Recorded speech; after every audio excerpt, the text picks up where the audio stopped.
Hello friends, Pastor Coates coming at you again today with another Money Talk in our series, 31 Reasons Why People Do Not Fully Receive Their Financial Harvest. Today we're on number 23, and this is it. Some do not know the difference between good soil and bad. Does the quality of the soil make a difference in the harvest? Oh, absolutely it does. Let me start with a statement for you. I'm a sower. So that means never in my entire life have I ever regretted a seed that I have sowed. Whether it was a big seed, a small seed, an easy seed, a hard seed, I've never regretted a seed. Have I regretted the soil in which I have sown it? Oh, absolutely, many times. So let me teach this to you for a moment. Jesus never invested time in debating with the Pharisees. He was the Son of God. He knew who He was. It was their job to discern. So He would not invest time into their lives when He knew that was not soil that would receive the seed. Instead, He took His time and He went home with a tax collector, Zacchaeus, and He gave him His undivided time and attention because He knew he would receive it.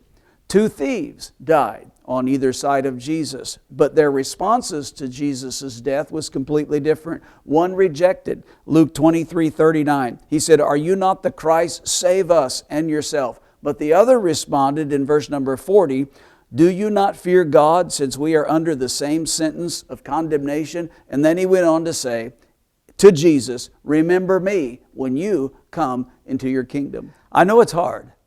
But if we only sow seed into wrong soil, we should never expect to receive a harvest. Let me give you some examples. I refuse personally to sow money into the life of a person who refuses to work.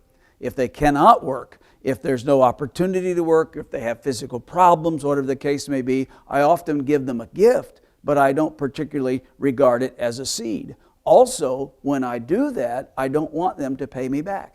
Oftentimes, people stop by the church and they'll say, well, I need gas money or I need to pay a bill, but I'll pay you back, Pastor.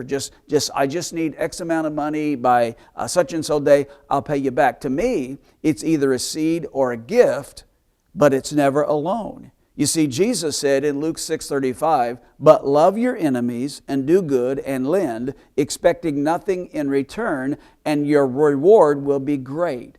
Now, maybe this is the crazy place where people get that idea to never give to God and expect to get anything in return. But this verse is not talking about giving to God. This verse is not talking about seed. This verse is talking about giving to enemies or particularly loaning money. The reason in that case you never expect to get anything back is because they won't be able to pay you back. If they don't pay their debts, and if they need help to pay bills, they're probably not ever going to be able to pay you back anyway. And if you expect them to pay you back, or if you set it up as a loan, you're putting a negative cloud over that relationship. And when they can't or don't want to pay you back, they will avoid coming to see you.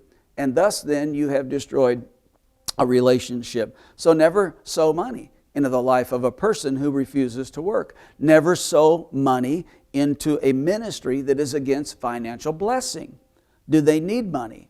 Of course they need money. They will always need money. One of the reasons they need money is because they don't teach people how to sow and reap a harvest back into their life. They're not good soil. Again, I might give them a gift. If they need help, I might offer some assistance, but I don't expect a harvest because it's not good soil. I refuse to give large portions of my time teaching and mentoring, training people who are unteachable. Now, I know this is hard. I'll preach to them, I'll pray for them, I'll love them, but they're not soil into which God has called me to sow valuable hours of time as a seed into their life to receive the harvest of their protege and mentorship. So you understand this? Always look for good soil. I sow into reachers. I sow into receivers. I sow into leaders. I sow into proteges.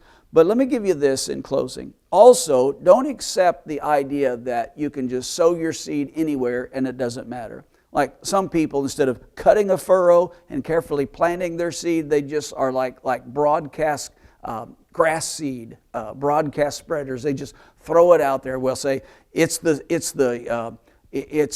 thought that counts. I'll just throw it out there anyway. Really? Is it just the thought that counts? Well, I don't think so. I think the seed has to be placed in the right soil. So this is another reason why many do not fully receive their harvest. They don't really discern good soil from bad soil, and they think it doesn't really matter. So God bless you. I'll talk to you soon.